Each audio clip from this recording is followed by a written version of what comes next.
come back, and then they get distracted, and then they get diverted, then they do something else, and they get very little done. Remember, there's a one-to-one relationship between what you produce, your outputs, and what you get paid, and how good you feel about yourself. So prepare everything before you begin. Now, the seventh key is have time management tools. Now, there are specific time management tools that everybody needs to have. The first time management tool is what is called a master list. Now, you can create a master list just by buying a spiral notebook. You buy a spiral notebook, and every single thing you can ever think to write, to do, you write down in that spiral notebook, and you keep this as a catch-all system so that when you have other time, you take it out of the master list and you delegate it to specific days. The second thing that you need is a calendar. You need to be able to organize your time. And the third thing you need tied into the calendar and the master list is a daily list. Now, your daily list is actually your blueprint for the day. Your daily list is what tells you what you're going to do from the beginning of the day to the end of the day. And your daily list is tied into your goals, to your major priorities, and is what you do your A, B, C, D, E's and your 80-20s on. So a daily list is the foundation or the blueprint for your productivity during the course of the day. Now, here's the rule with regard to the daily list. First of all, never work without a daily list. Second of all, prepare your daily list the night before so that your subconscious can work on it the night before, during the night while you're asleep. Now, the eighth key here is the 45-file system. So you'll never forget anything again. The 45-file system says get yourself 45 hanging files. Hanging files have 31 files, which equal days of the month. They have another 12 files, which equal months of the year, and there is another 2 files, which equal years. This equals a total of 45 files. Then what you do is you have something coming up in a few months, very simple. You simply stick it into that month. When that month comes, you take it, you divide it up into days. If it's 2 years ahead, you divide it into years, and you'll never forget another task. Now, number 9. Key to success is work nonstop.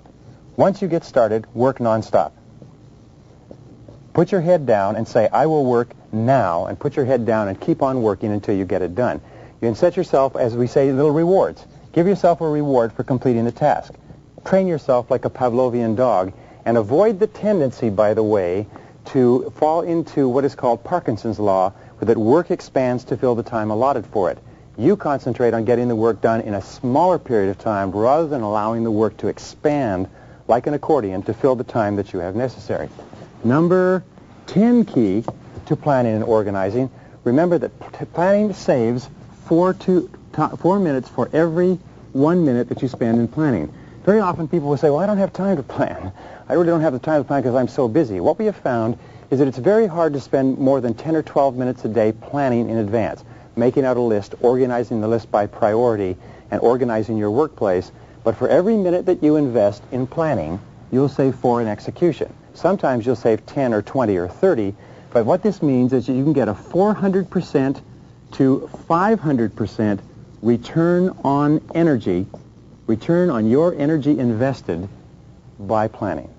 Number 11, use a organized filing system. Now, here's an interesting point. Many filing systems are so poor that it takes the average executive in the average company 30% of their time looking for lost files. 30% of the time in the average organization is spent looking for misplaced items that have been lost somewhere. So what you need is a filing system, and the simplest of all is an alphabetical, an ABC type of system, where every file is listed alphabetically, and second to that, you need a Rolodex. If you're at home, you need the same little system. You can buy a Rolodex in any stationery store, and what this does, it shows you alphabetically where each file is. So therefore, when you create a file, you create a card in your Rolodex that tells you where you can find the file. The basic rule is the rule of 5. It says that you should be able to retrieve any file in your office, any piece of paper, within 5 minutes, or you are suffering from malorganization. Number 12 is what is called prime time. Now, one of the keys to planning and organizing is prime time, and there's 2 types. There's both internal prime time and there's external prime time. Internal prime time is when you are at your best. Organize the most important things that you have to do in the course of a day when you feel the best, usually in the morning. But some people are best in the afternoon, some people are best in the evening. Some people work at the very best first thing in the morning at 5 or 6 a.m. So what is your internal prime time? where you are the most productive. Second of all, ask what is the external prime time. This is where your customers, where your boss, where your staff are most accessible and available.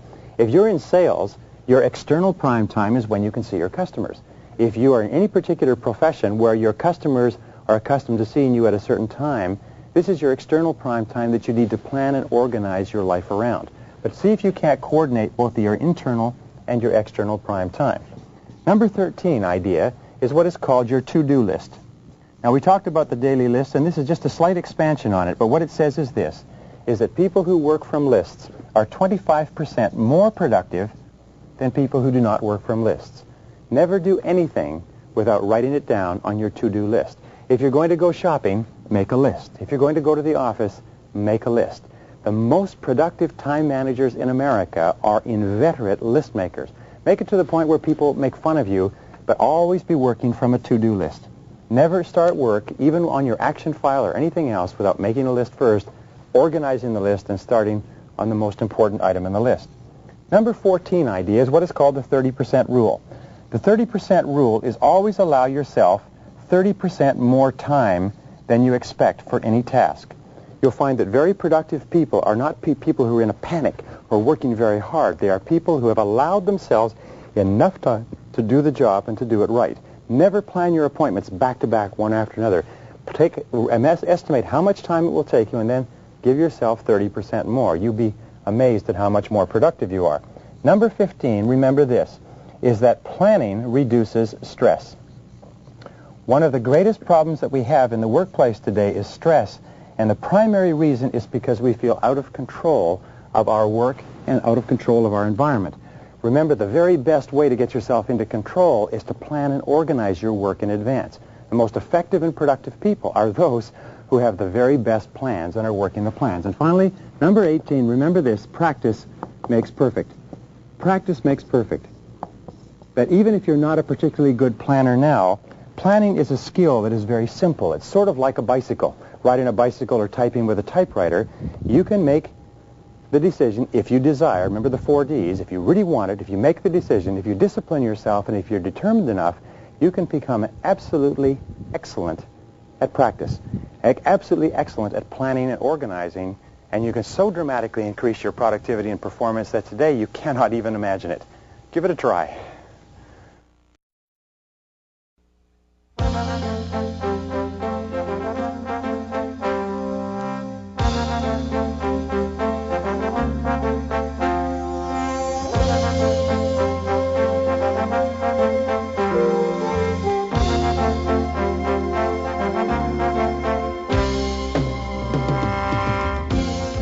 If you really want to be successful, if you really want to go all the way to the top in your profession, then you need to develop the ability to get results.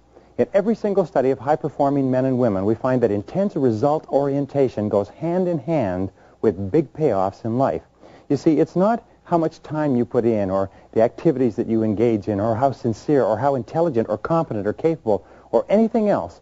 It's only what you produce, the results that you get from the time that you put in, that counts in determining your rewards, not only your psychic rewards, how good you feel about yourself, but your financial rewards. You're always paid in direct proportion to the quality and the quantity of the results that you produce.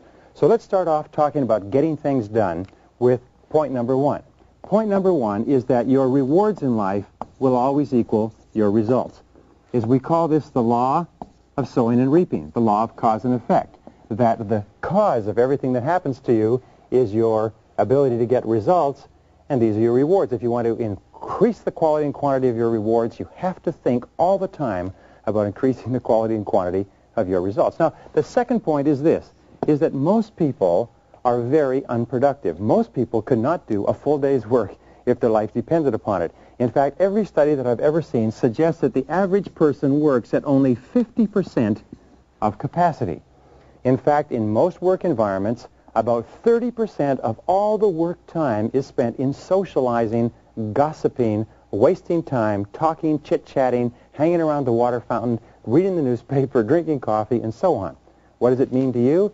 It means if the average person is working at 50% or less of capacity, there are tremendous opportunities for you, if you'll do some of the things that we talk about, to rapidly move ahead of other people.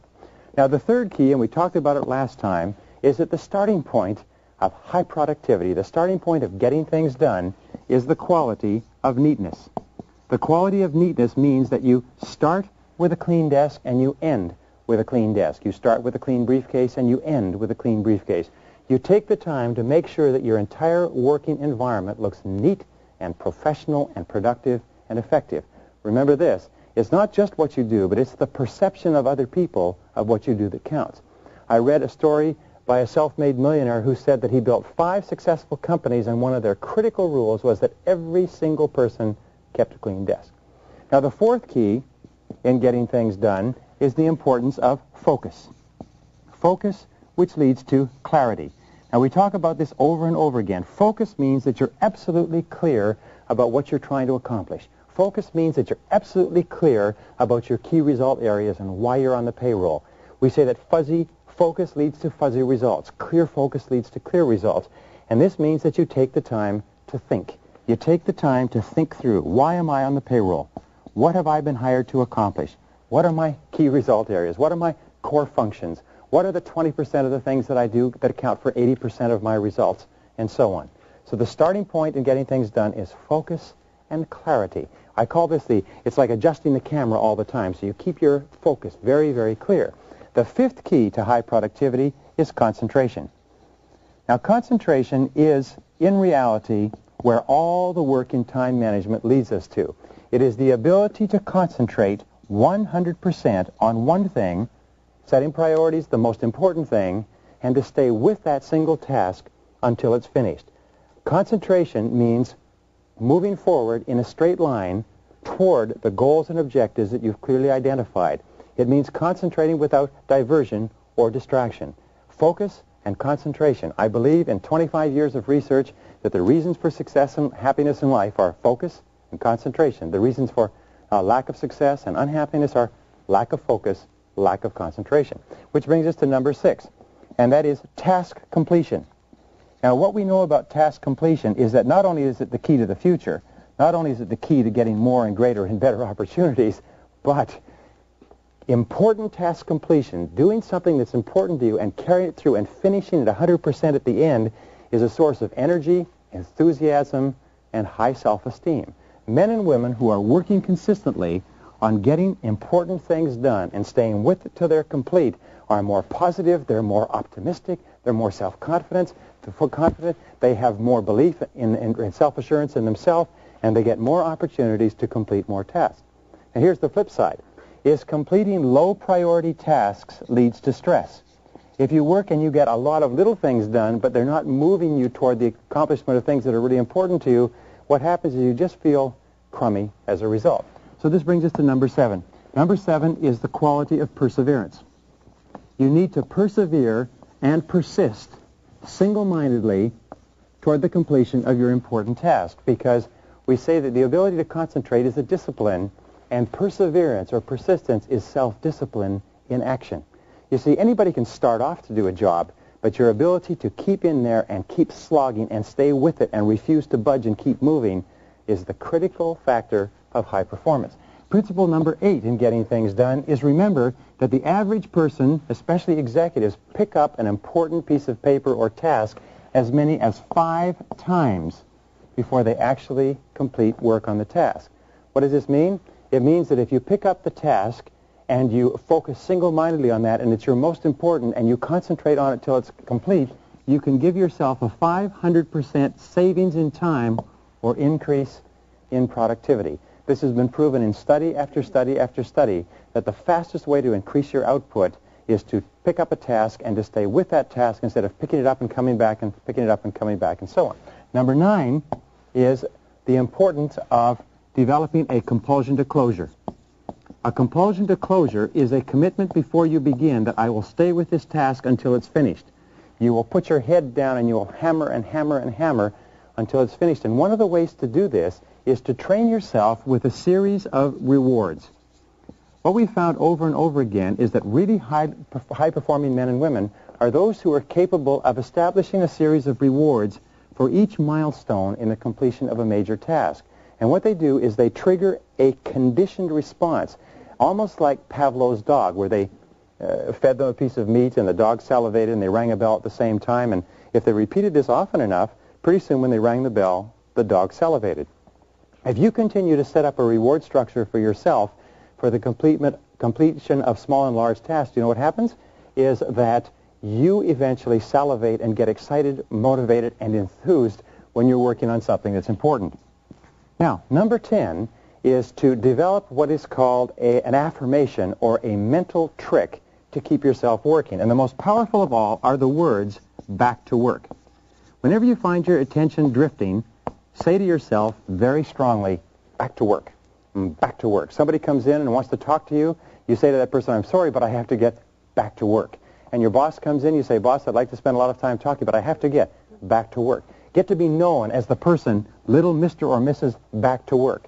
Because the thing is, when you keep repeating back to work, back to work, back to work, you program those words into your subconscious mind, and they actually activate and push you forward and get you back into the job rather than diverting your attention to doing something that's fun and easy. Now, the 11th key to getting things done is terribly important. It's called chunks of time. Is to do important tasks, especially the important tasks which are not particularly urgent, the tasks that can contribute the very most to your long-term future, you need chunks of unbroken, sustained time. Any decision involving other people requires a lot of time in thought and discussion. Any proposal, any report, learning any critical subject, gathering information requires chunks of time, minimum of 60 to 90-minute chunks of time. Now, successful men and women are those who structure their days so that they get these chunks of time. And in my experience, let me give you 4 ideas that you can use. Number 1 is come in early in the morning, or number 2 is to stay at home early in the morning. Get up at 5 or 6 and work for an hour, hour and a half, 2 hours. Come in early before anybody else. Work at lunchtime. When everybody goes out for lunch, the office becomes quiet, close your door, put your head down, and work. People in my office and people in other offices will often take do not disturb signs and hang them on the wall or hang them on their doors, and what they will say is do not disturb, and they'll take a quiet time of an hour to 2 hours in the morning and perhaps also in the afternoon.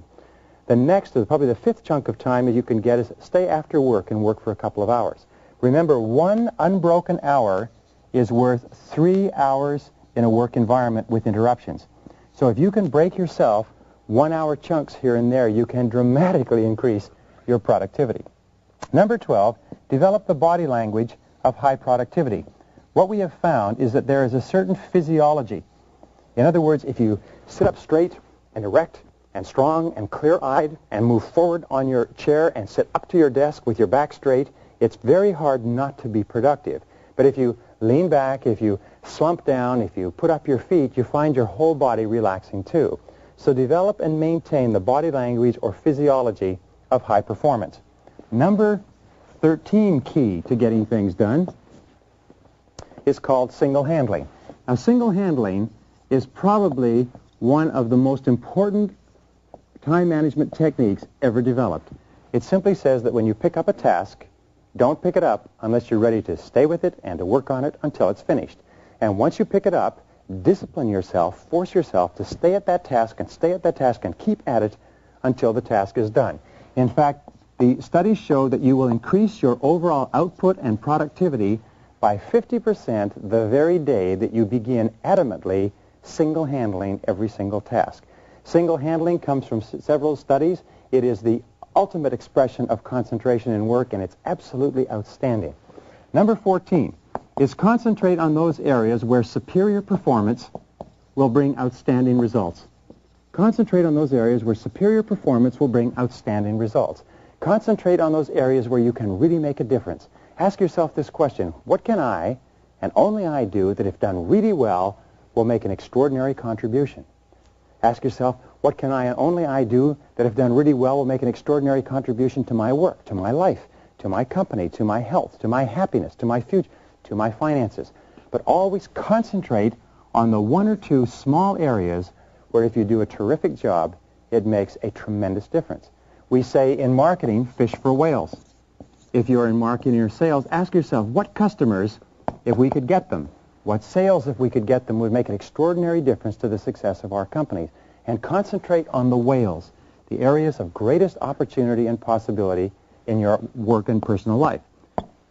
The 15th key is concentration of power.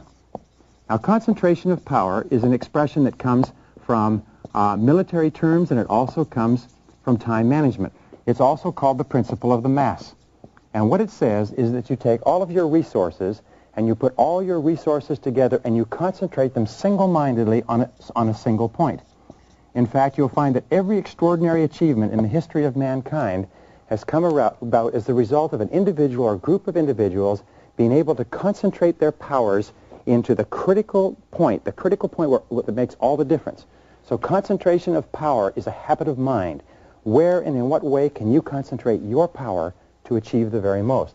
Number 16 is always concentrate on strengths. According to Peter Drucker's work on effectiveness, one of the top 5 management techniques for effectiveness is to concentrate on strengths rather than on weaknesses. Now, here's an important point, is you have, as an individual, specific strengths and potentials that if you develop them to their full extent, you can accomplish anything you want in life. You also have a lot of weaknesses. People are pits, mountains and valleys. People have a lot of weaknesses where there are things that they can't do particularly well. They also have peaks where there are things that they do extraordinarily well. So your first job is to look at yourself and say, what are my particular strengths? What are the strengths that I have where I can make the most significant contribution to my life? Then you ask, where can I make the most significant contribution to my company? Where can I make the most significant contribution to my family and to my long-term future? Then you say, what are the significant opportunities in my work environment? What are the significant opportunities for increasing revenues and decreasing costs? What are the significant strengths of other people? And how could those people be deployed usefully? There's a basic rule that says that a weakness is merely a strength inappropriately applied. Very often you're applying your strengths inappropriately too. Number 17 is set deadlines on everything that you have to do. Use deadlines as a forcing system. A forcing system is a way to push you from behind and internally to get the job done. And number 18 is to promise others. One of the ways that you can motivate yourself to concentrate single-mindedly on one thing at a time is once you've decided to do an important project and you've decided it's the most important of all projects, then write it down, make a plan for its accomplishment, and then promise the significant people in your life that you will have this job done on time by a certain day. You see, when you promise someone else, it sort of programs you subconsciously and impels you forward and makes you much more likely to concentrate and focus and become intensely result-oriented in everything you do.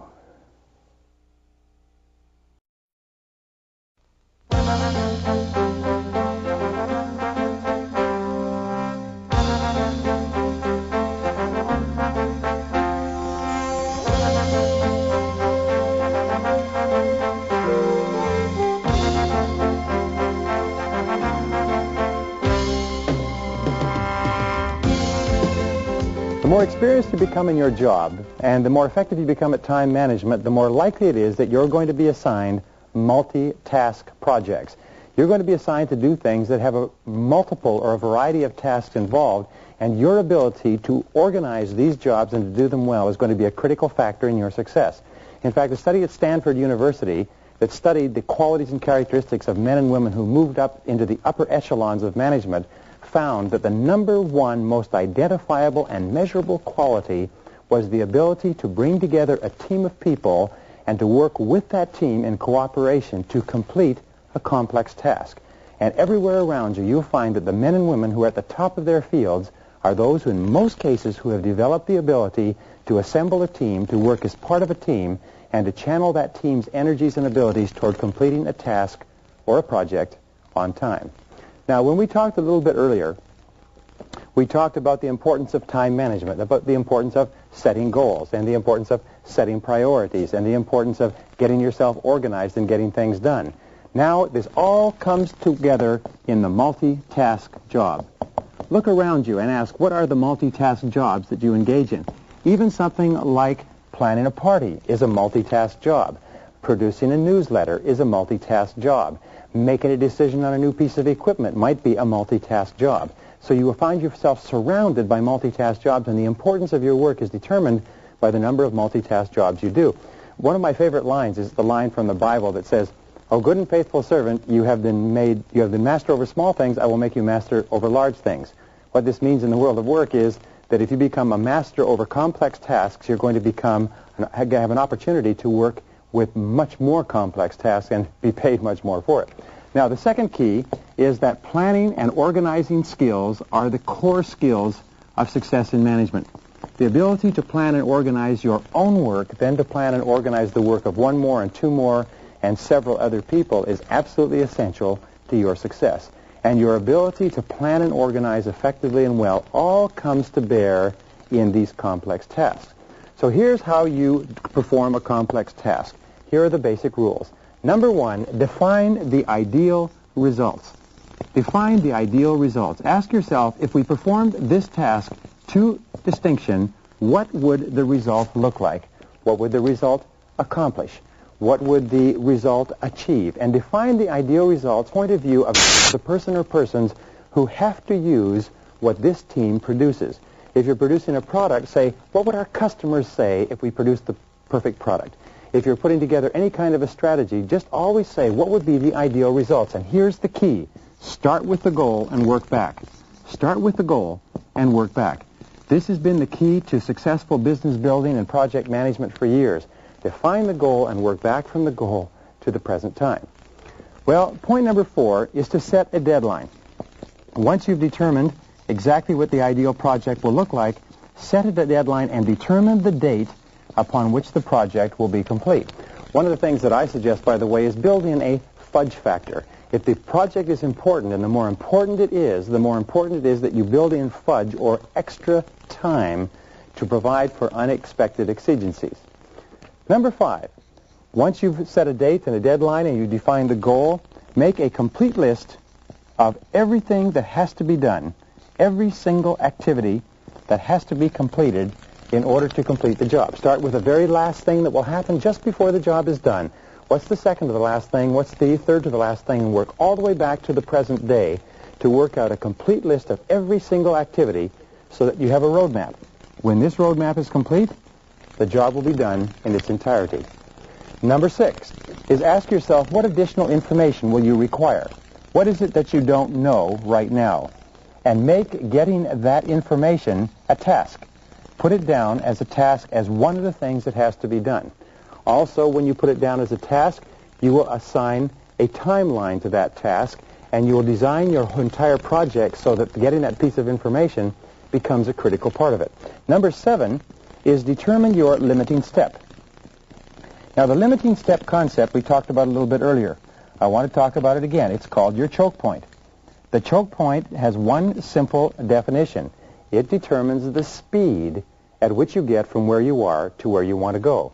So ask yourself, what is the limiting step that determines the speed at which we complete this project?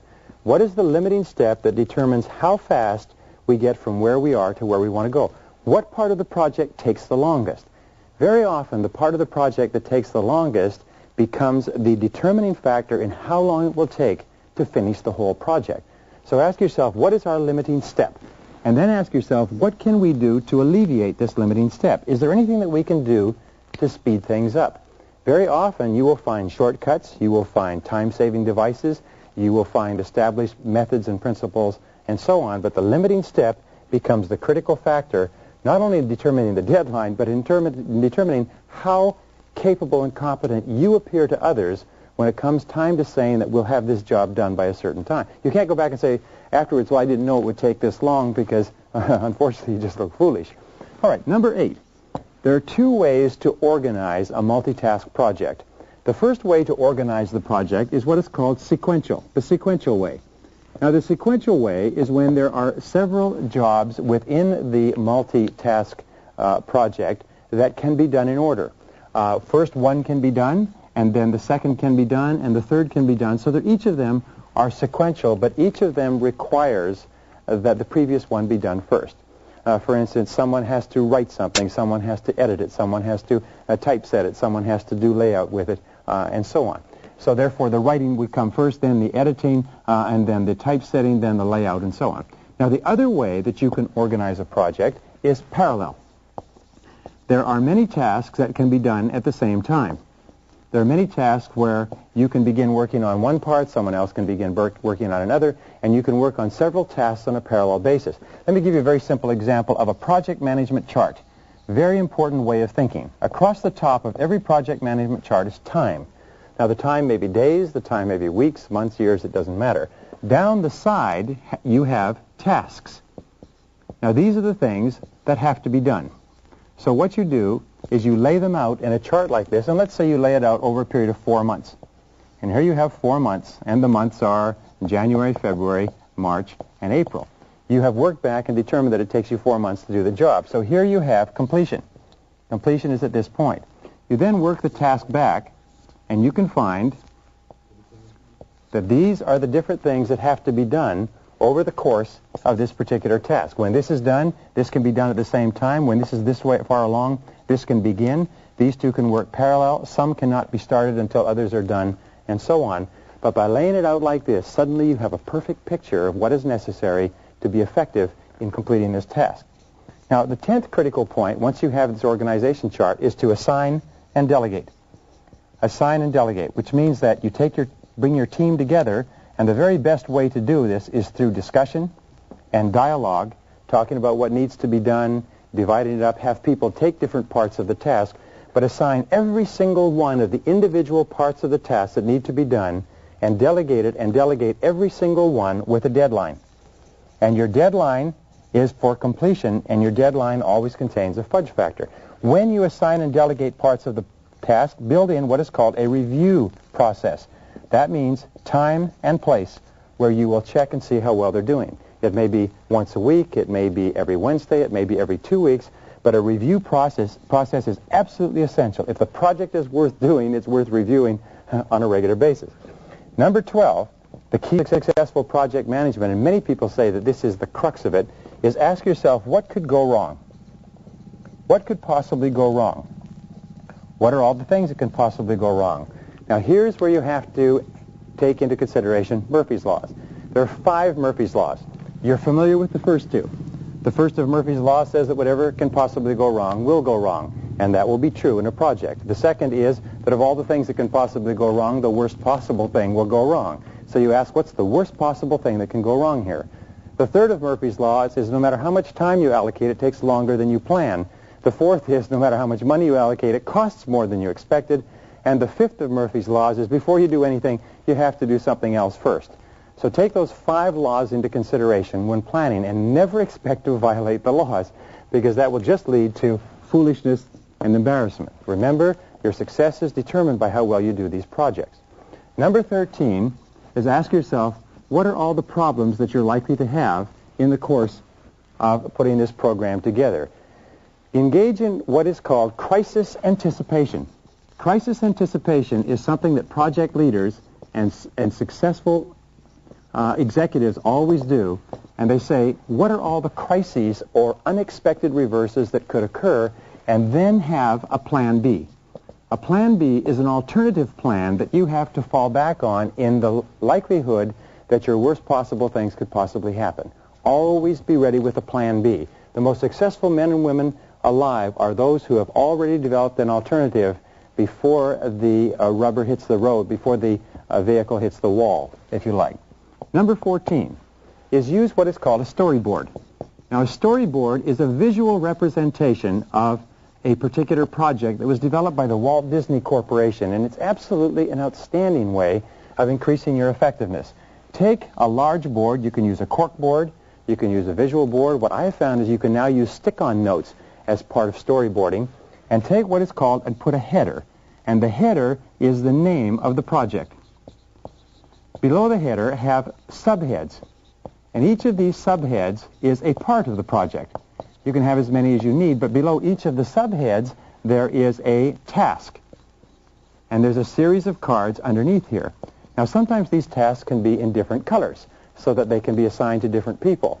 And what you do is you then put pictures up here, and these pictures or these numbers or these tasks can then be moved around. They can be moved around so that you have more under one or you have larger ones under another, but you have a visual picture of how the project goes together. Sometimes you can have a storyboard that shows them in sequence, and these will be timed sequence. These may be months. These may be people. These may be particular project areas. But storyboarding is a very powerful way for everybody to get a visual picture of what you're trying to accomplish and then to contribute ideas to this visual picture. Now the 15th key with regard to project management is the type of problems that are likely to occur. The first problem is expecting everything to go well. Expecting everything to go well and not expecting there to be any problems.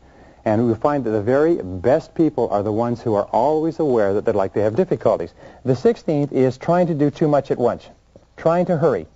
Trying to do too much at once because you fall behind. The third key that you have is not allowing enough time to complete the project because you didn't realize it would take that much. Now finally, the last key, and it's one of the most important rules of time management, I call it Tracy's Law. Now Tracy's Law, it's because nobody's ever seen this but me. And Tracy's Law says that the difficulties of performing any task increase with the square of the number of steps in the task. By difficulties, I mean the cost, or the potential cost, the potential problems, and the potential time involved. Let me give you an example. If a person is going to do a single task that is just one step, you are going to pick up the telephone and call. All right, that has a square of 1, which means, let's put this down here, square of 1. This means that the square of 1 is 1. The simplicity of the task is at a level of 1, or what we call the complexity. It's Tracy's Law of complexity. Now, if there are 2 steps to it, then you have 2 steps, but it's 2 steps squared. So now the level of complexity, which means the potential cost, potential problems, and potential time involved, goes to 4. If there are 3 steps involved, 3 steps squared will be 9. So the potential complexity, or the length of time, the potential cost, the potential problems, it doesn't mean that they will all occur. It means that the potential for them goes up with the square of the number of steps. And if you go to 4 steps, and that's squared, it's 16. If you go to 5 steps and that's squared, it's 25. Now, what does this mean? It means that if you can simplify by going from 5 steps to 4, you reduce the complexity from 25 to 16, which is almost 50%. So it's an extraordinary, extraordinary difference. Always, always, always in large projects, simplify, simplify, simplify. Simplification is the hallmark of the superior human being, of the superior executive. Let me just end with this one critical point, and it's this, is that your ability to manage multitask projects is the core skill where the essence of everything that you know and all your abilities come together. Your intelligence, your planning ability, your organizing ability, your personality, your knowledge of your field, everything comes together in managing multitask complex. And the more and the better you do of it, not only the more results you'll get, the more money you make, the happier you'll be, but the more successful you'll be in every single part of your life.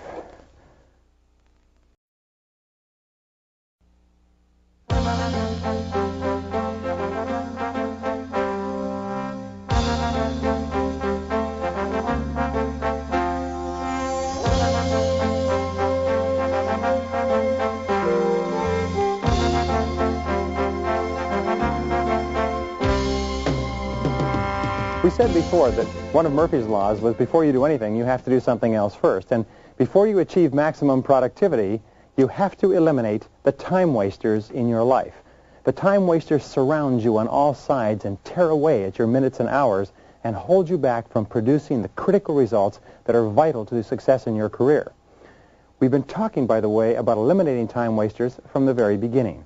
In a way, we've told you about 2 laws. One is called the law of the excluded alternative, which says that whenever you do one thing, you cannot simultaneously do another. So if you start to work on something that's more important to you, you cannot work on things that are less important. There's another law. It's called the law of forced efficiency. And again, it says when you have a burning desire to produce or perform in a particular area, and you focus all of your time, attention, and energy in that area, that alone will cause you to avoid and ignore and get away from the critical time wasters. So what we started with were the starting points of great success. And the first is clarity. Clarity. Clarity. What are you trying to do? How are you trying to do it? What are you trying to do? How are you trying to do it? Clarity is the number one word in time management, and it runs through everything you do. And it leads us to not only clarity with regard to goals and objectives, but it leads us to clarity with regard to priorities. The 80-20 rule.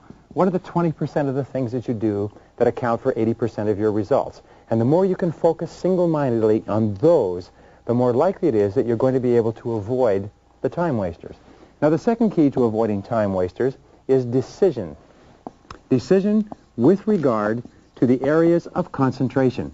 What are the one or two things that you're going to do that make all the difference? You see, you can never do everything there is to do, so you have to think, and you can only do the one or two things that make all the difference in the world. And that's decision with regard to concentration. And the more clear your decisions and the more you concentrate, the easier it is for you to eliminate time wasters.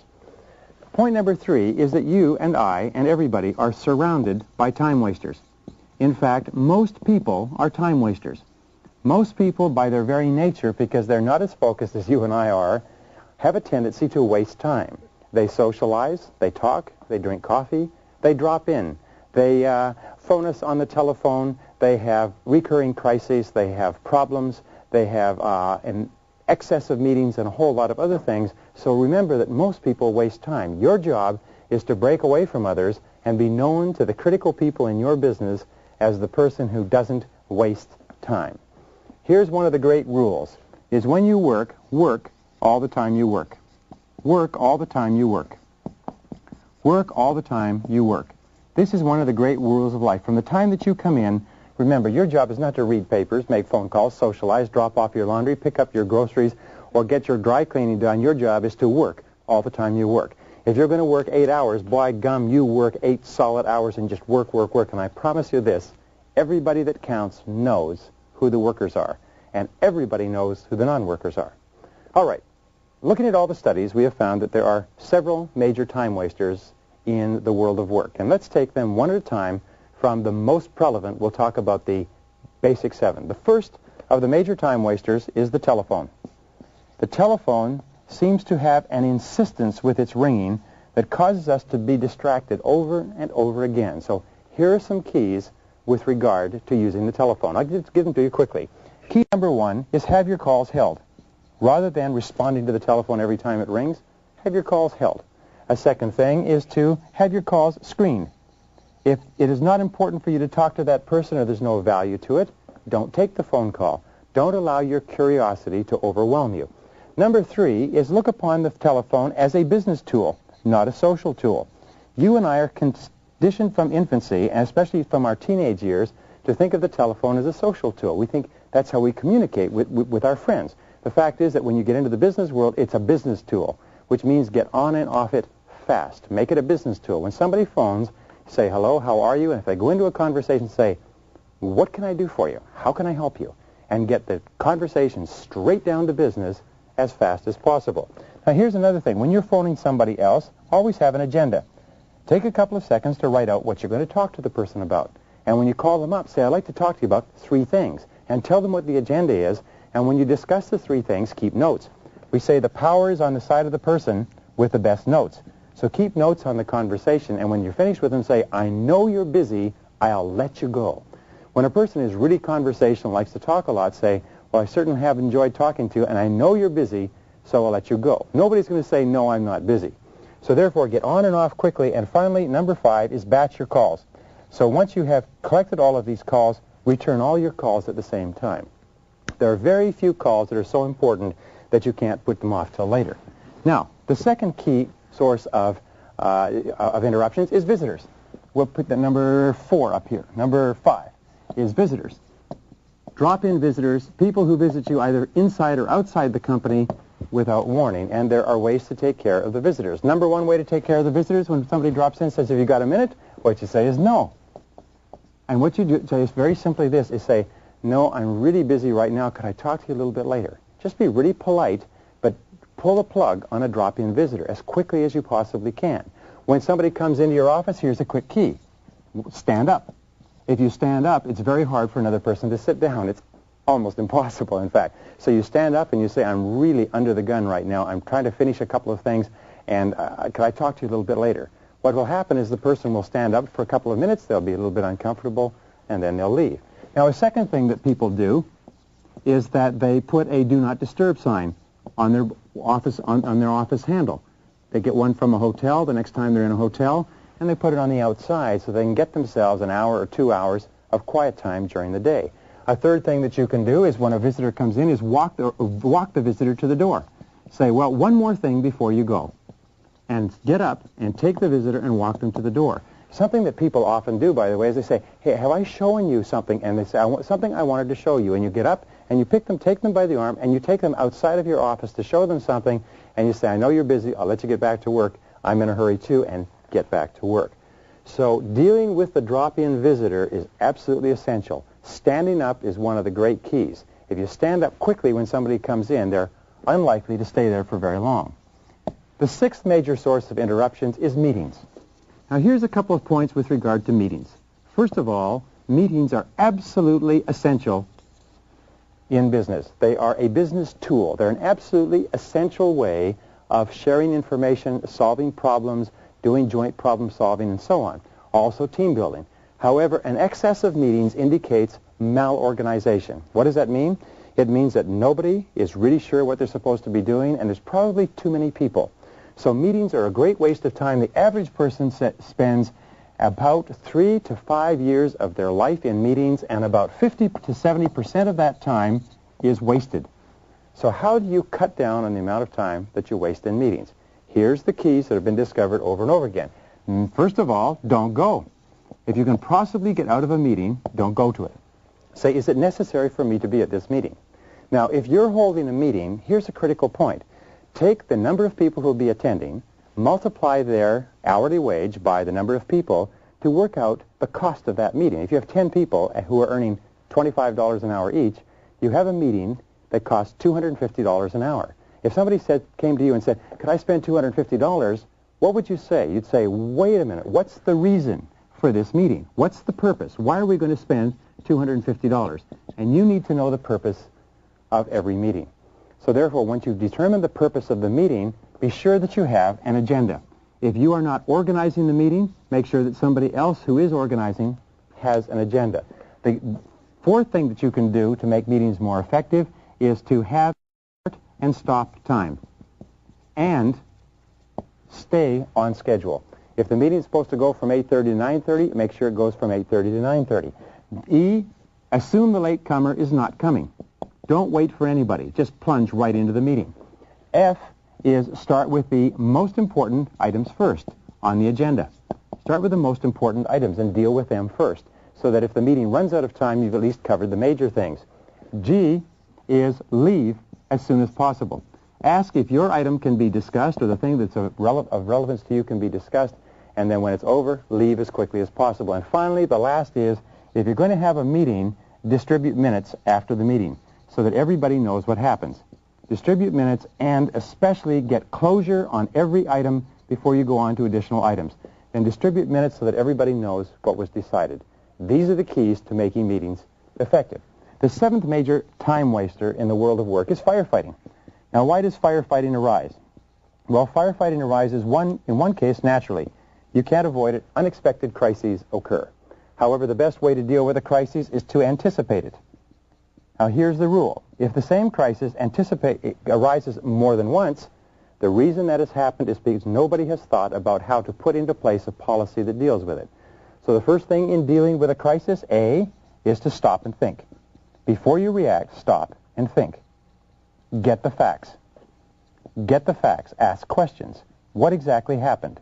When did it happen? Where did it happen? How did it happen? Get the real facts, not the assumed facts or the apparent facts or the obvious facts, but get the real facts. Get the facts, and the more slowly you go toward thinking through the crisis, the more likely it is that your response to it will be effective. C is delegate wherever possible. If you can delegate resolving the crisis to someone else, by all means do so. Big mistake. If you come up through the ranks, and one of the things you do is you come up as you deal with this type of problem, when you rise to higher positions, you'll have a tendency to fall back into your comfort zone and go back and try to deal with the problem. So firefighting is a natural tendency for us because it's comfortable, so delegate. And finally, the last key to delegation is decisiveness. Whatever you do, make a decision. Make a decision and then get on with it. Which brings us to the 8th reason for time wastage in organizations, and it's socializing. And as we said before, the average person spends as much as 30% of their time socializing. The fact is that socializing is a great waste of time, so what you simply ask is this what I've been hired to do? Not only is this what I've been hired to do, would I pay someone else to do what I'm doing? And remember, work all the time you work. Treat the working environment like a business environment and get away from socializing. Save your socializing for after-work activities. Number 9 is indecision. Indecision is almost invariably caused by either ignorance or fear. And one of the things we know about this indecision is that 80% of all decisions should be made now. One question you always have to ask yourself is this a decision that has to be made by me? And if it's not, delegate the decision. If possible, make the decision quickly. And we say that successful people are not necessarily those who make the right decisions, but they make their decisions right. In any case, indecision drags out time more than you can possibly imagine. Number 10 has to do with knowledge workers. The fact of the matter is, today, most of our employees are knowledge workers. Knowledge workers are people whose work is characterized by producing results. They produce results. And it takes a lot of time and a lot of unbroken time to converse with knowledge workers, to help them articulate, to help them think, to dialogue, and so on. So you cannot rush dealing with knowledge workers. Critical point. Number 11, you have to ask yourself, whose time do you waste? Whose time do you waste? Because you are also a time waster for other people. Do you keep people waiting? Do you keep people delayed? Do you come late for meetings? Do you promise things and then not do it? So ask other people, how do I waste your time, and to do everything possible to eliminate it. The 12th form of time wasting is perfectionism, is trying too hard to do the job too well the first time. So ask yourself, how well does a job have to be done? And if you can do it that well, then don't worry about getting it right. Internal memos, things for internal distribution, don't have to be done perfectly every time. Number 13 major time waster is television. Now, the average adult in America wastes 25% of their time, their discretionary time, watching television. The average adult in America could become rich if all they did was not waste their time on television. Now, the way that you deal with television is to first of all understand that excessive television watching, now not watching a learning program like this on video, but excessive television watching is very hurtful. It causes you to become passive. It turns your mind to porridge. It causes you to become apathetic. It causes you to lose your capacity to think critically. And what it does is it causes you to lose your aggressiveness. So here's the key to television. Cut down by 1/2 hour per week. Chief executive officers of Fortune 500 corporations watch less than 5 hours of television per week. And there's a direct correlation between the number of hours of television you watch and how far down you go on the wage scale. The people who watch the least amount of television and spend the most amount of time reading, learning, communicating, growing, working at their work are the ones who are the most successful. And finally, number 14 is non-goal-oriented activity.